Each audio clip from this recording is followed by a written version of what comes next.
سر یہاں پر ہماری اہل محلہ سے بات ہوئی ہے کہ یہ ٹیوشن سینٹر کتنے عرصے سے یہاں پر کام کر رہا تھا، تو ان کا کہنا تھا کہ گزشتہ 4 سے 5 سالوں سے یہ ٹیوشن سینٹر یہاں پر اسی مکان کے اندر جو ہے وہ قائم کیا گیا تھا اور یہاں پر بچوں کو پڑھانے کا سلسلہ جاری تھا.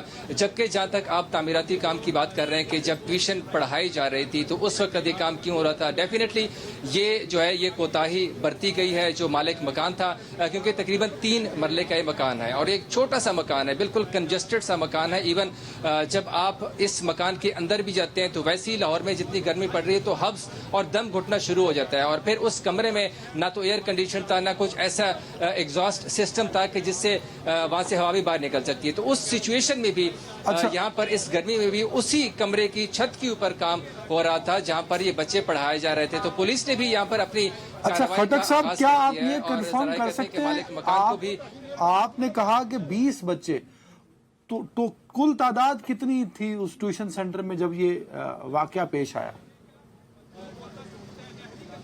سر ریسکیو ٹیموں کے مطابق یہاں پر جو ریسکیو کی ٹیمیں موجود ہیں وہ کہہ رہے ہیں کہ یہاں پر جس وقت وہ پہنچے ہیں اس جائے وقوع سے انہوں نے 20 بچوں کو منتقل کیا ہے اور جس وقت بچوں کو منتقل کیا جا رہا تھا اس میں متعدد ایسے بچے تھے جن کا پلس کام نہیں کر رہا تھا، یعنی وہ ان کی موت پہلے ہی واقعہ ہو چکی تھی. جبکہ صرف کچھ بچے ایسے تھے جن کا پلس کام کر رہا تھا اور اس کے بعد انہیں اسپتال منتقل کیا گیا، جس میں سے 1-2 بچے ایسے تھے جن کی راستے میں ہی اموات ہوئی ہے، جبکہ باقی بچے جو کہ ابھی حیات ہیں اور ان کا آپریشن کا سلسلہ جاری ہے. ایک آخری بات پولیس نے اس وقت پورے علاقے کو ایک صرف آخری بات بتا دیجئے، یعنی میری جانب سے عدنان کچھ پوچھنا چاہے تو یہ بتائیے، آپ نے جو اہل محلہ سے اور ورثاء سے گفتگو کی ہے تو جب یہ چھت گرتی ہے، یہ واقعہ ہوتا ہے اور اس کے بعد ریسکیو اور ایمبولنس والوں کو جب اطلاع دی جاتی ہے تو کیا وہ فوری طور پر پہنچ گئے تھے یا کہ آپ کے پاس یہ اطلاعات آ رہی ہیں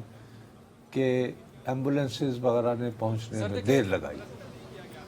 جو علاقہ ہے یہ مین روڈ سے تقریباً 2-2.5 کلومیٹر اندر کی جانب ہے اور تنگ گلیاں ہیں اور یہاں پر گاڑیاں جو ہے آنے میں دشواری کا سامنا ہوتا ہے. ورثاء کا کہنا ہے کہ ان کو یہاں پر جو مانور کے والد تھے جن کی ہلاکت ہو چکی ہے، ان کے والد سے جب میں نے بات کی تو وہ کہہ رہے تھے کہ وہ کام کے سلسلے میں باہر تھے اور انہیں تقریباً 3:30 بجے کے قریب فون آیا کہ چھت گر چکی ہے. دوسری جانب جب میں نے ریسکیو کے ترجمان سے پوچھا تو وہ کہہ رہے تھے کہ ہمیں تقریباً 4:45 بجے کے قریب فون آیا تھا ہماری ٹیموں کو کہ یہاں پر ایسے ایک انسیڈنٹ پیش آیا ہے اور کافی زیادہ بچے جو ہیں وہ ملبے تلے. اچھا، یہ بڑا امپورٹنٹ نقطہ آپ نے خٹک صاحب اٹھایا ہے. بطور صحافی کیا آپ نے اس کو انکوائر کرنے کی کوشش کی؟ کیونکہ اگر ملبہ ہے، چھت گھری ہے تو وہ گرمی اور سارے دباؤ کی وجہ سے بھی کچھ بات واقعہ ہوئی ہوں گی. تو یہ جو 3:30 اور 4:45 والی بات ہے تو 1.25 گھنٹے کا ڈیلے کیوں آیا؟ کیا اس بارے میں کچھ لوگوں سے پوچھا آپ نے وہاں؟ بالکل سر، ورثاء کہتے ہیں کہ ہم نے جیسے ہی یہ واقعہ پیش آیا، جیسے میں نے آپ کو کہا کہ مانور کے والد کو فون کیا، اس طرح سے باقی بچے جو یہاں پر پڑھ رہے تھے ان کے والدین کو بھی فون کیا اور ساتھ ساتھ یہاں پر اہل محلہ کو بھی نظر آ گیا تھا کیونکہ سب کو معلوم تھا کہ یہاں پر ٹیوشن سینٹر ہے. اور جیسی چھت گری تو اہل محلہ والے بھی یہاں پر جمع ہو گئے اور یہاں پر ملبے ہٹانے کا کام انہوں نے اپنی مدد آپ کے تحت شروع کیا. دوسری جانب ریسکیو ترجمان کہتے ہیں کہ انہیں جو فون موصول ہوا یہاں سے جائے وقوع سے کہ یہاں پر جو چھت گری وہ تقریباً 4:45 بجے کا واقعہ تھا جس وقت انہیں فون موصول ہوا ریسکیو ترجمان کے مطابق، اور اس کے فوراً بعد انہوں نے ایکشن لیا اور یہاں پر امدادی کارروائیوں کا آغاز کیا گیا. ڈیفینیٹلی یہاں پر اب ولا عالم کی یہاں سے جو فون تھا وہ لیٹ کیا ہے یا کہ ریسکیو کا ایکشن لیٹ تھا، یہ تو اب جا کے جب دوبارہ سے معلومات کی جائیں گی اس پہ ضرور آپ کام کیجیے گا. یہ جابر کی جانب ہم بڑھیں گے. صاحب یہ لاہور ہے، پاکستان کا سب سے بڑا شہر اور پنجاب کا دار، اور بابا سب سے بڑی بنیادی بات یہ ہے کہ وہ بچی کا باپ کہہ رہا ہے کہ 3:30 بجے اس کو فون آ گیا، چھت گر گئی. تو اٹس مین کیا ریسکیو اور آپ ریسکیو والوں کو 4:45 یا تو یہ کہ اہل محلہ نے کہا کہ یار خود ہی ہم کر لیں گے اپنی مدد. آپ یہ ہوتا نہیں، نارمل پریکٹس ہوتی ہے کہ فون فوراً کیا جاتا ہے، فوراً کیا جاتا ہے. something is wrong. اور لیٹس سی کیا وہ فیصل کامران صاحب جو ڈی آئی جی آپریشن وہ کہتے ہیں میں پورے معاملات کی تحقیقات کر رہا ہوں اور وہ تحقیقات کیا ہوتی ہے کہ واقعہ اتنے بجے ہوا، ریسکیو کتنے بجے پہنچا اور ڈیلے کی وجہ کیا ہے. جابر بھائی ذرا ہاسپٹل کی رپورٹ کیجئے گا کہ اس وقت زخمی کتنے ہیں اور جہاں بحق بچوں کی تعداد آفیشلی کتنی ہو چکی ہے اور جو زخمی ہیں ان کی کیا صورتحال ہے؟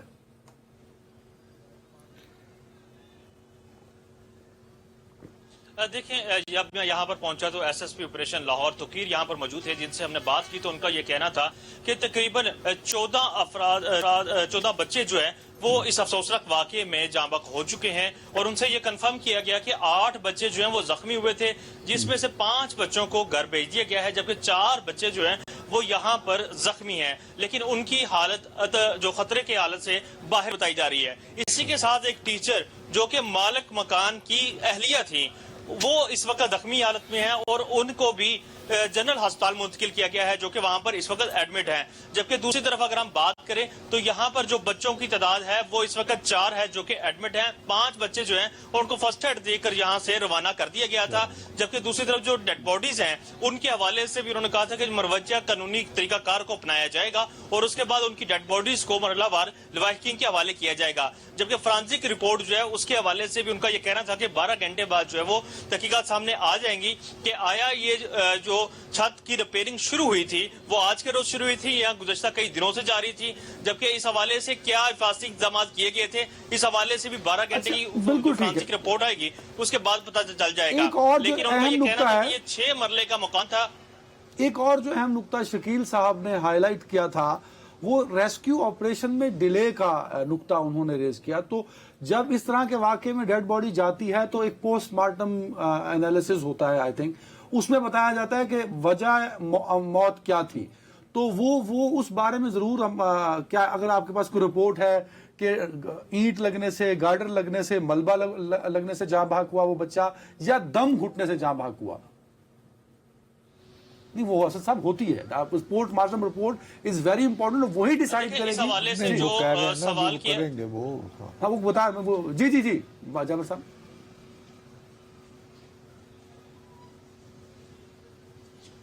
اچھا، اس میں جو سوال ہم نے کیا گیا تھا ایس ایس پی آپریشن کو تو انہوں نے یہ کہا تھا کہ جو انتظامیہ ہے چاہے وہ ریسکیو ادارے ہیں ان کو 5 بجے کے قریب جو ہے وہ اس کی کال موصول ہوئی تھی، اور انہوں نے یہ کہا کہ اس حوالے سے کہ کون کس طرح ڈیتھ ہوئی یا زخمی ہونے سے ان کا کہنا تھا کہ ٹی آر گارڈر تھے جس میں خاص طور پہ ٹی آر گارڈر اور ساتھ اینٹوں کا استعمال کیا جاتا ہے، تو یہ جو ہے وہ اس سے بھی ہو سکتا ہے۔ لیکن ان کا بھی یہی کہنا تھا کہ پوسٹ مارٹم جب ہوگا اور اس کی رپورٹ آئے گی 12 گھنٹے بعد اس کے بارے میں پتہ چل سکے گا کہ کس کی جو ڈیتھ ہے کس بچے کی وہ اینٹ لگنے سے، ٹی آر گارڈر لگنے سے ہوئی ہے یا پھر دم گھٹنے سے ہوئی ہے۔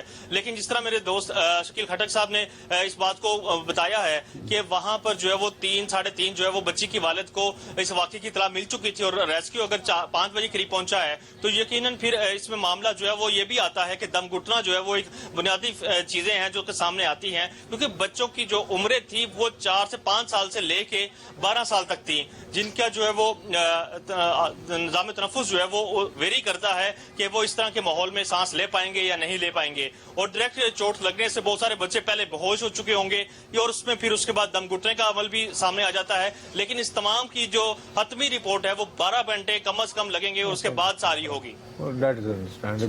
جی بہت بہت شکریہ بھائی، تھینک یو صاحب، اس پہ نظر رکھیے گا، پھر ہم آپ کو انشاءاللہ آف کورس نیوز میں بھی اور کل شاید ہم دوبارہ اس پہ سیگمنٹ کرنا پڑے۔ بہت شکریہ جابر بھائی اور صاحب۔ دوسرا صاحب آخری کامنٹ پہ بریک پہ جانا ہے، افسوسناک واقعہ ہے، مطلب وہ جو منظر ہیں ہم نے نہیں دکھایا، آپ نے کہا ویژول مت دکھاؤ، وہ نہیں دکھایا، وہ بہت پینفل تھے، تکلیف دہ تھے ان کے ورثاء کا، اور پھر خاص طور پر بچوں کا جس طرح وہ بکھرے ہوئے تھے، اللہ معاف کرے۔ لیکن امپورٹنٹ بات یہ ہے کہ یہ تعین ہونا چاہیے وجہ 3:30 بجے ایک ہے، تو یہ ہیوج ڈیلے، چھت کے 3 بجے، اور پھر آپ کو ریسکیو والے یا یہ کہ ریسکیو والے جھوٹ پھر پھوٹ رہے ہیں۔ لیکن آج کے دور میں آپ ٹیلی فونوں پہ یہ یوزول پریکٹس ہمارے ہاں شہروں میں تو خاص طور پہ 112 تو شروع لاہور سے ہوا ہے سر، اب ہر لاہور کے رہنے والوں کو پتا ہے 112۔ لیکن یہ کہ اس طرح کی چیزیں جو ہیں، یہ ٹیوشن سینٹر، یہ وہ ادھر، there should be some S O Ps کہ ٹھیک ہے گھر بن رہے ہیں، آپ اس کو ایکسٹینشن کر رہے ہیں، تو دیکھتے ہیں، امید کی جا رہی ہے کہ someone is held responsible. It's a huge tragedy, it's a huge, بہت خوفناک اور تکلیف دہ۔ ایک بریک۔ جی ناظرین، ویلکم بیک۔ صاحب اسلام آباد میں انڈر آرڈر ٹریٹی جس حوالے سے ہم پچھلے 2 ہفتوں سے مسلسل بات بھی کرتے چلے آ رہے ہیں، ایک اہم کانفرنس اور اجلاس اس کو کہہ لیں کہ اسلام آباد میں منعقد ہوا، جس میں بڑی اہم تقاریر ہوئیں۔ کئی رہنماؤں نے اس پہ بات کی. تو ایک میرے پاس ان کو میں نہیں، نے یہ اجلاس نہیں تھا. کانفرنس باقاعدہ حکومت پاکستان ٹھیک ہے، نے انٹرنیشنل ایکسپرٹس کو بلا کر اس معاملے کو ہائی لائٹ اس کیا. معاملے کو ہائی لائٹ کیا. اس حوالے سے جو گفتگو ہوئی وہ میرے پاس ہے، پہلے سن لیجئے ان تمام جی، پھر اس کے بعد سنائیں. جی سر یہ اچھا تو بھائی، آج بات یہ ہے کہ یہ تو تقاریر ہوئی، لیکن بات یہ ہے کہ اسی میں جو ہم نے مختلف ٹکڑے لگائے ہیں، اس میں 2 تقاریر اور بھی تھیں، لیکن میں نے ان کو جدا کر لیا. اچھا وہ کیا کیا؟ اس لیے میں نے جدا کیا کہ بھارتی میڈیا جو ہے وہ آج کے سیمینار کے حوالے سے سب سے زیادہ سیاپا جو ہے وہ ان 2 تقاریر کے بارے میں بچا رہا ہے. تو وہ سن لیتے ہیں. وہ کیا ہے؟ چلیں. دوسرے میں 2 تھے نا، ایک تو جی، اور دوسری یہ ڈاکٹر مصدق ملک صاحب کی تقریر پہ بہت زیادہ شور مچا رہے ہیں، کیونکہ اس میں انہوں نے یہ کہا تھا کہ ہم وہ ہاتھ کاٹ دیں گے جو ہمارا پانی روکنے کی کوشش کرے گا. اس فکرے کو زور دیا جا رہا ہے.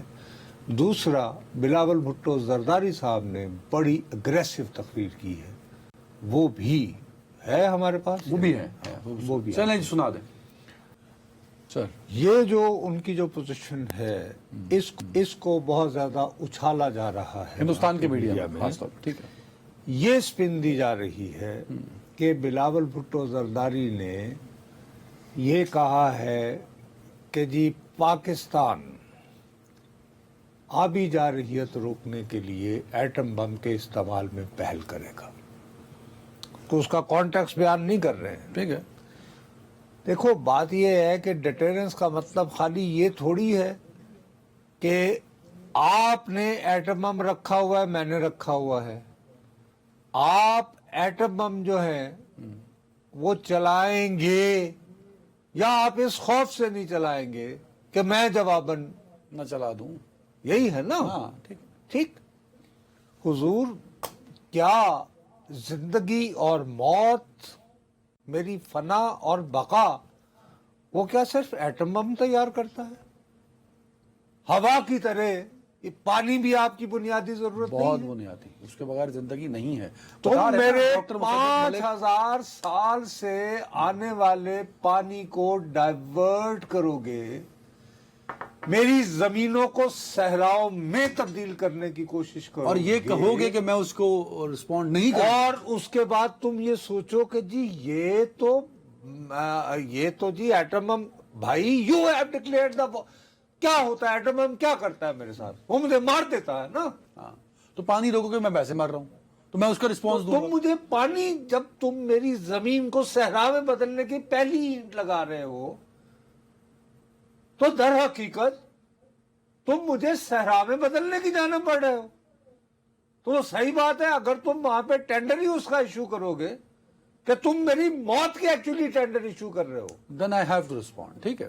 تو میں تو کہوں گا کہ بھائی ٹھیک ہے، پھر یہ جینا بھی کو جینا. شروع انہوں نے کیا، ایک ختم ہم کریں گے. تو یہ اس کو آپ اس کو یعنی کہ کانٹیکسٹ سے الگ کر کے رکھنا. آپ ایک ایسی ٹریٹی جس کو دنیا میں مثال کے طور پر اب ہوا، اس کی ضرورت کیوں محسوس ہو رہی ہے؟ میں ساری اس بات سے پہلے مجھے ایک گلہ بھی ہے حکومت سے. اچھا وہ کیا؟ بلکہ 2 گلے ہیں. ہاں وہ کیا؟ ایک تو یہ ہے کہ ظاہر ہے اس میں انٹرنیشنل ایکسپرٹ آئے ہوئے تھے، بڑی اچھی بات ہے، ساری پروسیڈنگز انگلش میں ہوئی، لیکن ان کے پاس مقامی چینلز بھی ہیں. ان کو چاہیے تھا کہ ہمارے لوگوں کی اویئرنیس کے لیے بھی یہاں جو تقاریر تھیں وہ اردو میں ان کو دکھایا جانا چاہیے تھا، تاکہ یہاں کے لوگوں کو، بھائی لیا میں بیٹھے ہوئے بندے ہاں ان کو تمہارے جلال پور والے سر، ساؤتھ پنجاب اور سندھ والے جو سب سے زیادہ متاثر ہوں گے، سب سے زیادہ متاثر ان کو ایک پتہ میرا لگا. یہ ہے. دوسرا میرا گلہ یہ تھا کہ آپ ایک نیشنل ریزولو جو ہے دنیا کو بتا رہے ہیں کہ ہم سب اپنے اختلافات بھلا کے اگر تم مجھ سے میرا پانی چھینو گے تو بھائی صاحب ہم تو بتخت یا تختہ کے لیے تیار ہیں، لائف اور ڈیتھ ہے ہمارے لیے. سر، ان کو اہتمام کرنا چاہیے تھا. بلاول بھٹو گئے ہوئے تھے نا، ہنا ربانی گھر تھی نا جی. سر، یہ انہی سے درخواست کرتے کیا پوزیشن کو کہ آپ مولانا فضل الرحمان کے پاس بھی جائیے، اور آپ اور مولانا فضل الرحمان اور ہم آپ کے ساتھ مل کر محمود خان اچکزئی جو قومی اسمبلی میں نیشنل اسمبلی کے لیڈر ہیں، اور راجہ ناصر علامہ ان کو بھی ہوتے ہیں. یہ تو جب اس صورت میں آپ باقاعدہ نیشنل ریزالو کا ایک بھرپور اور یہ میسج ہندوستان تک جاتا کہ بھارت تک جاتا کہ کہ اپنے اتنی تمام تر تلخیوں کے باوجود وہاں اچکزئی صاحب بھی بیٹھے ہوئے ہیں. ہاں دین لیٹ دیم کہ وہ انکار کرتے تو ٹھیک ہے ابھی ہم, لیکن آپ تو ان کی طرف گئے آپ نے بتایا نہیں انہیں. ایک بات ہوئی. دوسری بات یہ ہے کہ کیوں یہ پاکستان کو کرنا پڑا ہے. ہمارا دماغ خراب ہے کہ ہم اس طرح کی باتیں کریں. بھائی صاحب یہ آج ہی یہ امت شاہ کا بیان چھپا ہوا, یہ مودی کا اس وقت سب سے تکڑا آدمی ہے, حال ہی میں اس نے بنگال فتح کر کے دیا ہے. وزارت عظمیٰ کا اگلا امیدوار ہے سر وہ بھی, اور خیر وہ تو ہیں. خیر اب وہ کیٹیگوریکلی کہہ رہا ہے کہ سندھ طاس معاہدہ کبھی بحال نہیں ہوگا. جو پانی پاکستان کو جا رہا تھا ہم ایک نہر بنا کر اسے راجستھان تک لے جائیں گے, ڈکلیئر کر دیا. تو میں آرام سے بیٹھا رہوں. اس کے علاوہ میں تمہیں بتایا نا 2-3 مرتبہ, بھائی صاحب گزشتہ 2 مہینوں سے اور خصوصاً عین بجٹ کے دوران بھی ہمارے ایک میں نام لے لیتا ہوں اٹارنی جنرل صاحب, وہ ویانا گئے. وہاں انہوں نے مختلف جو فورمز ہیں ان سے رابطے کیے اباؤٹ انڈس واٹر ٹریٹی 5 دنوں کے لیے کہ بھئی یہ ٹریٹی یہ تھنگ ہے, اس کو کس طرح ایگزیکیوٹ کرنا ہے. اس کے بعد بین الاقوامی 2 ایونٹس میں ڈاکٹر مصدق ملک گئے ہیں. اس لیے یہ بیٹر تقریر جو مصدق ملک صاحب کی ہے وہ سوئٹزرلینڈ اور اس کے بعد ابھی یعنی برسل سے آیا 2-4 دن قبل. ٹھیک, دنیا کا رویہ جو ہے نا وہ اس قسم کا ہے جی کیا کرے. ہاں ٹریٹی کی ڈیمانڈز تو ہے, لیکن دیکھیے صاحب ثالثی تو اسی صورت میں ہوتی ہے نا جب فریقین دونوں راضی ہوں. ہندوستان میرا اور تمہارا جھگڑا ہو جی تو بالکل ورلڈ بینک نے کی, وہ کہہ دیں کہ یہ جو پولائٹلی ہمیں اور جس کو ہم پنجابی میں پھر نہ ہی سمجھیے. اب یہ کہ یار ہم لوگ یہ بڑا اچھا ایک پیرل آج 2-3 مرتبہ آیا ہے یہاں پہ کہ ایران پہ تھا نا نیوکلیئر بم, اس کو آج پتا چلا اس جنگ کی تو پھیل کہ مجھے تو اب ایٹم بم کی ضرورت ہی نہیں ہے, میرے پاس اپنا ہرمز ہے اللہ خیر سے, تو اٹس واٹر نا. اور وہ آئٹم بم سے زیادہ خوفناک ہے دنیا کے لیے. ٹھیک ہے نا. اب مسئلہ یہ کیا ہے, دیکھیے ہماری 1965 میں جنگ ہوئی, بالآخر جنگ بندی کے بعد ایک دوسرا مرحلہ ہوتا ہے بات چیت کہ یہ جنگ رک گئی, اب رکنے کے بعد اب آئندہ جنگ کو روکنے کے لیے کیا کرنا ہے. تو 65 کے بعد تاشکند کا معاہدہ ہوا, 1971 ہوا تو سملہ معاہدہ ہوا, اس کے بعد پھر کارگل کا واقعہ ہوا تھا. تو تمام تر تلخیوں کے باوجود اٹل بہاری واجپئی نے اور لال کرشن اڈوانی نے جنرل مشرف کو انگیج کیا, یعنی آگرہ سمٹ کیا. اور اسی کی وجہ سے دیکھو اس زمانے کے جو وزیر خارجہ ہیں خورشید قصوری صاحب, ان کے پاس شواہد ہیں ایکٹیولی, اور میں نے بہت ساری ان کی چیزوں سے آگاہ ہوں کہ تقریباً کشمیر والا ہم لوگ یعنی انڈیا اور پاکستان ایک دیر پا امن کی بہت قریب پہنچ چکے تھے. اور یہ سب تب ہوا تھا جب 2003 میں شاید فوجیں انٹرنیشنل بارڈر پہ آمنے سامنے آ گئی. ایک سال تک سر رہی. اچھا حضور, میری جو رونا ہے وہ یہ ہے کہ مئی میں بھی تو جنگ ہوئی تھی نا, تو جنگ بندی کروا دی. ٹرمپ صاحب بہت خوش, بالکل وی گیو کریڈٹ ٹو ہم, ہم ان کے شکر گزار ہیں. ہم نے باقاعدہ کہا کہ جی ان کو اس پہ امن پرائز ملنا چاہیے وغیرہ وغیرہ, لیکن اس کے بعد اس کا فالو اپ بھی تو کروا, فریم ورک نہیں, اگلا فریم ورک نہیں دیا انہوں نے, اس کے لیے انہوں نے پش نہیں کیا. اسی وجہ سے دنیا کے کئی لوگ کہتے ہیں کہ ابھی جنگ کا خطرہ ہے. بابا غزہ نہیں, جنگ کا خطرہ کیسے نہ ہو. بھارت خود کہہ رہا ہے کہ آپریشن سندور انہوں نے نام رکھا تھا نا موصوف نے اس کا, کہ ابھی آن وہ کہتے ہیں کہ اس میں تعطل ہے, اس میں پاز ہے, کہ بیچارہ یہ ختم نہیں ہوا. تو اس سے وہ نہیں ہٹے پیچھے. اب دوسری جانب وہ FATF والے معاملے پہ بھی اب اس میں نئی شرلی انہوں نے چھوڑی ہوئی ہے کہ ہم کیونکہ وہ صدر بن چکے ہیں تو اب ہم نام ڈال دیں گے. وائس پریزیڈنٹ اب ہم نام ڈال دیں گے. او یار خدا کا واسطہ ہے, دیٹس اے اسمال تھنگ.